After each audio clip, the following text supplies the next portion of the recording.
Hello दोस्तों, मैं अलका शुक्ला आप सभी का स्वागत करती हूं आपके अपने यूट्यूब चैनल ट्रिक पॉइंट में। दोस्तों, आज का हमारा टॉपिक है न्यूरॉन।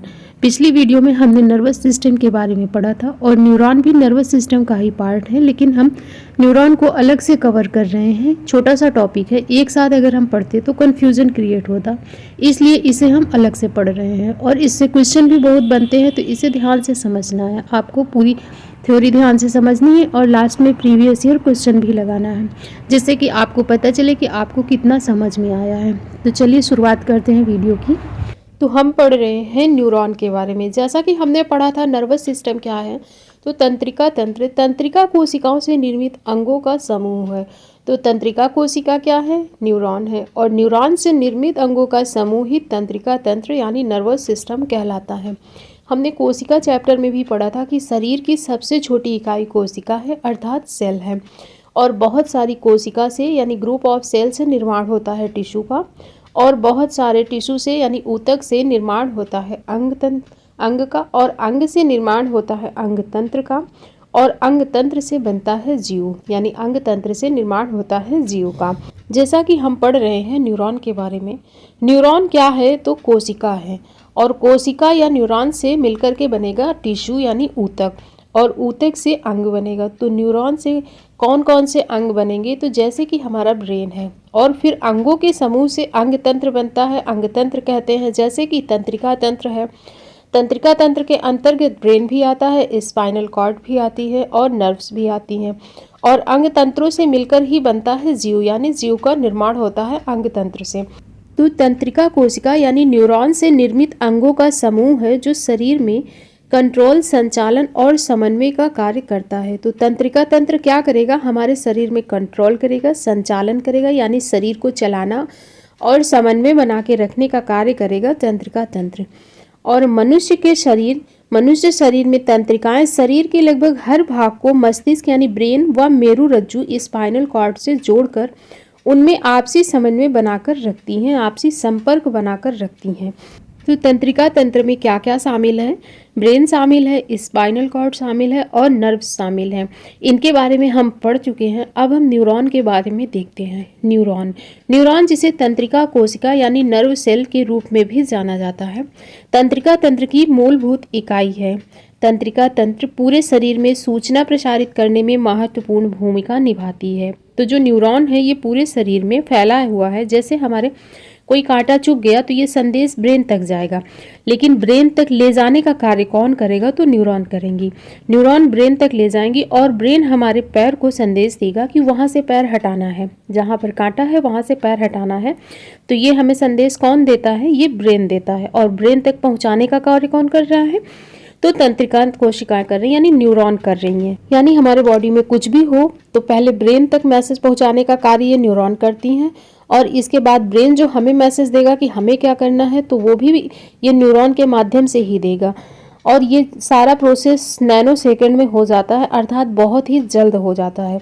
तो न्यूरॉन का कार्य क्या है? पूरे शरीर में सूचना प्रसारित करना, सूचना प्रसारित करने का कार्य करती हैं न्यूरॉन।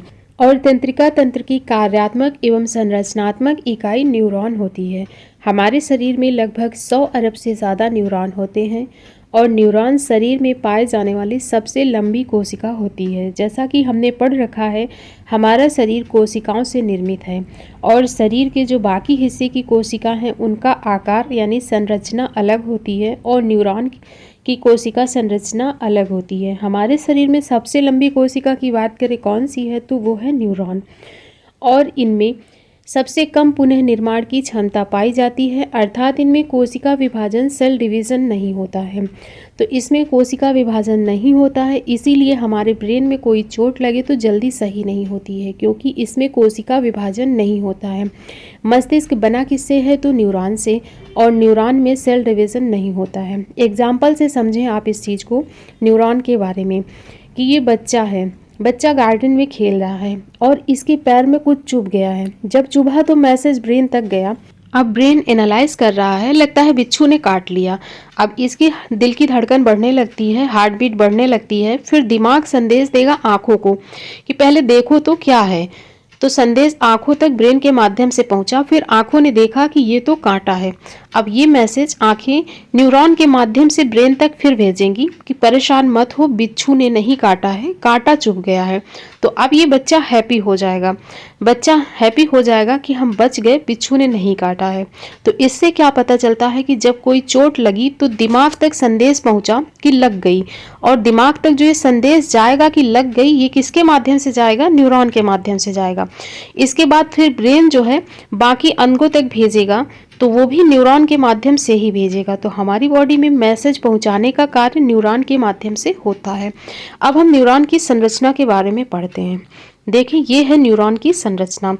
ये जो देख रहे हैं आप ऊपर वाला भाग, इसे कहते हैं सेल बॉडी यानी कि कोशिका काय, और इसी के अंदर पाया जाता है केंद्रक, और इसी के कोशिका काय से धागे नुमा संरचना निकलती है। ये आप देख सकते हैं ना कि ये है कोशिका काय और इसी के अंदर ये है केंद्रक, और कोशिका काय से ये जो धागे नुमा संरचना निकली हुई है ना, ये इसे कहते हैं डेंड्राइट। इसे डेंड्राइट कहा जाता है। ये जो आप देख रहे हैं नुकीली सी संरचना दिख रही है ना, ये इसे कहते हैं डेंड्राइट। इसके बाद जो ये पूंछ है, इस पूंछ को एक्सॉन कहते हैं, और एक्सॉन के ऊपर एक आवरण पाया जाता है। ये जो देख रहे हैं आप येलो कलर का ना, ये आवरण जो है इसे कहते हैं माइलिन शीट। इसे माइलिन शीट कहा जाता है, और ये बनी किससे होती है? तो ये श्वान सेल से बनी होती है। तो ये जो पूंछ नुमा संरचना है इसे एक्सॉन कहते हैं, और इसके ऊपर जो आवरण पाया जाता है इसको माइलिन शीट कहते हैं। और ये बनी किससे होती है? तो श्वान सेल की बनी होती है। और ये जो माइलिन शीट्स है इसके बीच थोड़ा थोड़ा गैप पाया जाता है, और इस गैप को ही नोड ऑफ रेनवियर कहा जाता है। जो देख रहे हैं ना आप, जहाँ ये माइलिन शीट जुड़ रही हैं, इनके बीच एक गैप है, और यही है नोड ऑफ रेनवियर। फिर ये एक्सॉन के आगे की संरचना है, इसे एक्सॉन टर्मिनल कहते हैं, और इनके नाम आप लोग ज़रूर याद रखें। आजकल एग्जामिनर शेप दे करके क्वेश्चन पूछ लेता है कि इस पार्ट का क्या नाम है। तो न्यूरॉन की संरचना काफ़ी इंपॉर्टेंट है, इसे याद रखें आप। उम्मीद करती हूँ आप समझ गए होंगे इसे। तो जो ऊपर की ये संरचना है इसे कोशिका काय कहते हैं, और इसके ऊपर जो धागे नुमा संरचना निकलती है इसे डेंड्राइट कहते हैं। तो जो मैसेज है वो कैच इसी डेंड्राइट के सहारे किया जाता है। हमने पढ़ा है कि सूचना को एक जगह से दूसरी जगह तक ले जाने का कार्य न्यूरॉन करती है, और न्यूरॉन में भी कौन करता है? तो डेंड्राइट करती है। तो इन्फॉर्मेशन कैच करती है डेंड्राइट, फिर वो सूचना एक्सॉन से होते हुए एक्सॉन टर्मिनल तक पहुंचती है। फिर उसके आगे दूसरा न्यूरॉन होता है, क्योंकि बॉडी में बहुत सारे न्यूरॉन होते हैं, और न्यूरॉन उस संदेश को आगे दूसरे न्यूरॉन के पास पहुंचा देगा। ऐसे ही एक चेन बनी होती है, और एक न्यूरॉन से दूसरे न्यूरॉन के बीच थोड़ा गैप होता है। ये देख रहे हैं आप, एक न्यूरॉन से दूसरे न्यूरॉन के बीच में ये जो थोड़ा सा गैप होता है, ये जुड़े नहीं होते हैं आपस में। तो मैसेज पहले न्यूरॉन के माध्यम से एक्सॉन टर्मिनल से दूसरे न्यूरॉन के डेंड्राइट में पहुंचेगा, ठीक है ना। पहले मैसेज पहली न्यूरॉन के डेंड्राइट में जाएगा, फिर एक्सॉन से होते हुए एक्सॉन टर्मिनल में जाएगा। इसके बाद फिर दूसरी न्यूरॉन है, तो जो दूसरी न्यूरॉन है उसके डेंड्राइट में पहुंचेगा, और इन दोनों न्यूरॉन के बीच में जो गैप है इसे सिनेप्स कहते हैं। और एग्ज़ाम में पूछा गया है यहाँ से क्वेश्चन कि दो न्यूरॉन के बीच में गैप को क्या कहते हैं, या फिर एक न्यूरॉन से दूसरे न्यूरॉन तक इन्फॉर्मेशन प्रदान करने की क्रिया को क्या कहते हैं? तो इसे सिनेप्स कहते हैं। दोनों क्वेश्चन को याद रखें आप, ये क्वेश्चन पूछे जाते हैं। अब इन संरचना के बारे में तो हमने देख लिया है, अब इनके बारे में पढ़ लेते हैं थोड़ा। पहले है इसका पहला पार्ट कोशिका काय। कोशिका काय यह न्यूरॉन का मुख्य भाग होता है। इसमें एक केंद्रक तथा कोशिका द्रव्य उपस्थित होता है। फिर है डेंड्राइट। डेंड्राइट यह कोशिकाओं से निकले धागे नुमा संरचना डेंड्राइट कहलाती है। यह विभिन्न अंगों से सूचनाओं को प्राप्त करने का कार्य करती है। तो हमने अभी बात की कि न्यूरॉन के आगे वाला हिस्सा डेंड्राइट यही सूचना प्राप्त करने का कार्य करता है। फिर है एक्सॉन। यह डेंड्राइट के द्वारा प्राप्त की गई सूचनाओं को एक्सॉन टर्मिनल तक पहुंचाने का कार्य करता है। यानी डेंड्राइट ने जो भी सूचनाएं प्राप्त की हैं तो फिर वो एक्सॉन से होते हुए एक्सॉन टर्मिनल तक जाती हैं। अभी हमने डायग्राम में दिखाया ना आपको। तो एक्सॉन क्या काम करेगा कि उन सूचनाओं को एक्सॉन टर्मिनल तक पहुंचाने का कार्य करेगा। इसके बाद फिर है एक्सॉन टर्मिनल। एक्सॉन टर्मिनल पर स्थित सिनेप्टिक नॉब्स अन्य तंत्रिका कोशिका के डेंड्राइट्स के साथ संबंध स्थापित कर संदेश वाहक का कार्य करता है। यानी सूचना एक न्यूरॉन से दूसरे न्यूरॉन तक पहुंचाने का कार्य। संदेशों की इस आदान प्रदान की प्रक्रिया को सिनैप्सिस कहते हैं। तंत्रिका कोशिका आपस में संदेशों का आदान प्रदान केमिको मैग्नेटिक वेव के माध्यम से करती हैं। तो ये चीज़ आप याद रखें कि जो संदेशों का आदान प्रदान की प्रक्रिया होती है वो क्या कहलाती है, सिनैप्सिस कहलाती है। या फिर ये पूछा जाए कि दो न्यूरॉन के मध्य में जो गैप होता है उसे क्या कहते हैं, तो वो भी सिनैप्सिस, उसे भी सिनैप्सिस कहते हैं। और तंत्रिका कोशिका आपस में संदेशों का आदान प्रदान एक केमिको मैग्नेटिक वेव के माध्यम से करती हैं। तो अब हमने पढ़ लिया है न्यूरॉन की संरचना। अब हम देखते हैं न्यूरॉन के प्रकार कितने हैं। तो न्यूरॉन के 3 प्रकार होते हैं। कौन कौन से? संवेदी तंत्रिका कोशिकाएं, चालक तंत्रिका कोशिकाएं और मध्यस्थ तंत्रिका कोशिकाएं। ये 3 प्रकार होते हैं न्यूरॉन के। तो सबसे पहले हम देखते हैं संवेदी तंत्रिका कोशिकाएं। लेकिन संवेदी तंत्रिका कोशिका के बारे में पढ़ने से पहले हम मनुष्य के संवेदी अंग के बारे में जान लें तो आसानी होगी हमें इसे समझने में। मनुष्य के संवेदी अंग, और ये 5 होते हैं, 5 अंग होते हैं। कौन कौन से? आँख, कान, जीभ, नाक और त्वचा। तो आँख देखने का कार्य करती है, आँख से हमें जो इन्फॉर्मेशन मिलती है वो देख के हमें इन्फॉर्मेशन मिलती है। कान से हमें सुनने के बाद इन्फॉर्मेशन मिलती है। और जीभ हमें टेस्ट का यानी स्वाद का पता चलता है। नाक से हमें सूंघने की क्षमता, सूंघने का पता चलता है। और त्वचा हमें महसूस कराती है, फील कराती है। तो ये 5 संवेदी अंग हैं, मनुष्य के 5 संवेदी अंग। अब हम देखते हैं संवेदी तंत्रिका कोशिका के बारे में। ऐसी तंत्रिका कोशिका जो संवेदी अंगों से मस्तिष्क तक सूचनाओं को लेकर आती हैं। ऐसी तंत्रिका कोशिकाएं जो संवेदी अंग से मस्तिष्क तक सूचनाओं को लेकर आती हैं उन्हें कहते हैं संवेदी तंत्रिका कोशिका। तो हमारे शरीर में जो ये 5 संवेदी अंग हैं, यहाँ से जब सूचनाएं ब्रेन तक पहुँचेंगी तो उसे कहेंगे संवेदी तंत्रिका कोशिका। ठीक है ना। ये जो 5 संवेदी अंग हमने पढ़े हैं इनके माध्यम से कोई भी संदेश अगर हमारे ब्रेन तक पहुंचता है तो उसको कहते हैं संवेदी तंत्रिका कोशिका। संवेदी तंत्रिका कोशिका के माध्यम से ही पहुंचता है। जैसे कि एग्जाम्पल से समझे तो अच्छा समझ आएगा आपको। जैसे कि गर्म चाय में किसी ने आपकी उंगली डुबा दी तो वो इन्फॉर्मेशन हमारी स्किन से हमारे ब्रेन तक जाएगी। ठीक है ना। जब गर्म चाय में किसी ने आपकी उंगली डुबाई तो ये इन्फॉर्मेशन किससे जा रही है? हमारी स्किन के माध्यम से जा रही है। और स्किन क्या है यानी त्वचा क्या है? तो संवेदी अंग है। तो स्किन के माध्यम से हमारे ब्रेन तक जाएगी। तो ये एग्जाम्पल है संवेदी तंत्रिका कोशिका का। इसके बाद है चालक तंत्रिका कोशिकाएं। चालक तंत्रिका कोशिकाएं ऐसी तंत्रिका कोशिकाएं हैं जो मस्तिष्क से अंगों तक सूचनाओं को लेकर आती हैं। तो यहाँ पर उल्टा है। संवेदी तंत्रिका में हमने पढ़ा कि सूचना हमारे अंगों से ब्रेन तक जाएंगी। जो भी हमारे संवेदी अंग हैं उनसे सूचनाएं हमारे ब्रेन तक जाती हैं। और इसमें उल्टा है, इसमें सूचना जो है ब्रेन से अंगों तक जाएगी। इसके बाद फिर है मध्यस्थ तंत्रिका कोशिका।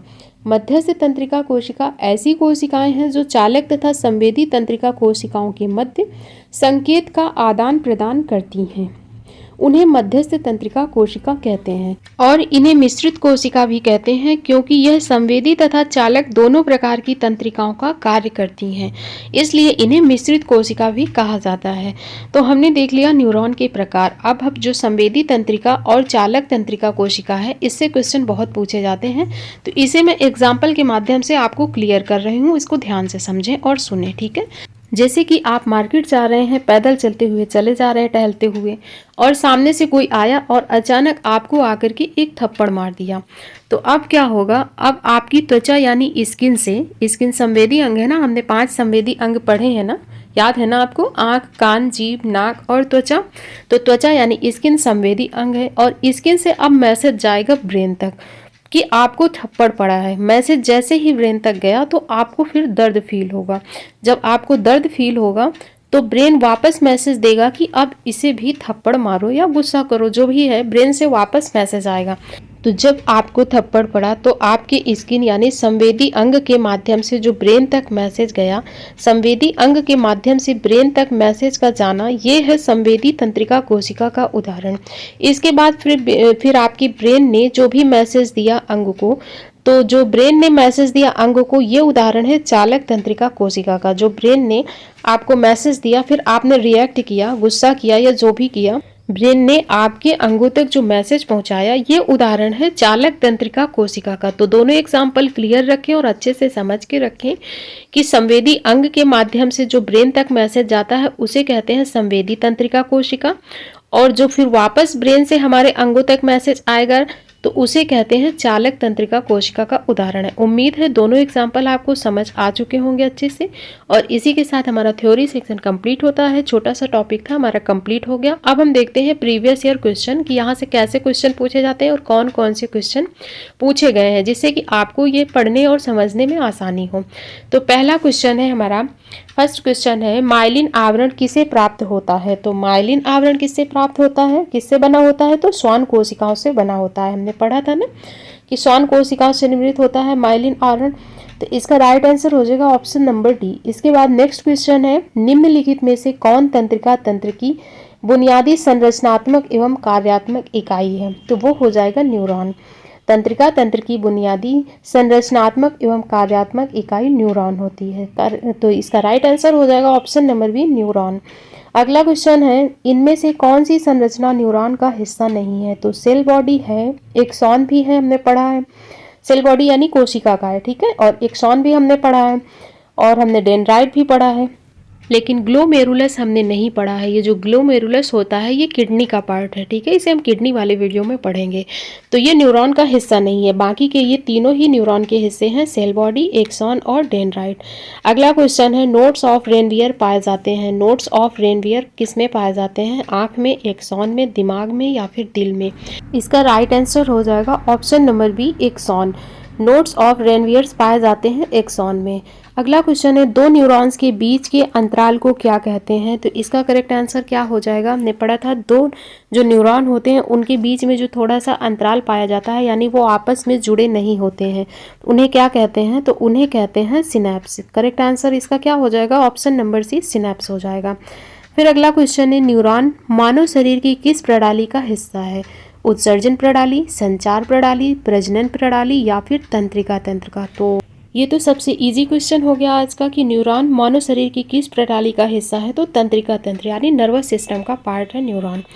इसके बाद अगला क्वेश्चन है, ऐसी तंत्रिका कोशिकाएं जो सूचना मस्तिष्क से अंगों तक ले जाती हैं उन्हें क्या कहते हैं? अभी हमने एग्जाम्पल से इसको बहुत अच्छे से समझाया है कि जो सूचना मस्तिष्क से अंगों तक लेकर जाती हैं उन्हें चालक तंत्रिका कोशिका कहते हैं। और फिर आज का लास्ट क्वेश्चन है, ऐसी तंत्रिका कोशिकाएं जो सूचनाएं संवेदी अंग से मस्तिष्क तक लेकर जाती हैं, यानी संवेदी अंग से जो मस्तिष्क तक जा रही थी सूचनाएं, उन्हें हम क्या कह रहे थे? अभी हमने पढ़ा था ना एग्जाम्पल के माध्यम से कि जब आपको थप्पड़ पड़ा तो स्किन के माध्यम से सूचना ब्रेन तक गई, यानी हमारे संवेदी अंग, स्किन हमारा संवेदी अंग है ना, तो संवेदी अंग के माध्यम से जब ब्रेन तक सूचना गई उसे कहते हैं संवेदी तंत्रिका कोशिका। तो इसका राइट आंसर क्या हो जाएगा? Option number C. क्वेश्चन में यही तो पूछ रहा है ना कि ऐसी तंत्रिका कोशिकाएं जो सूचनाएं संवेदी अंग से मस्तिष्क तक लेकर जाएंगी तो उन्हें संवेदी तंत्रिका कोशिका कहते हैं हम।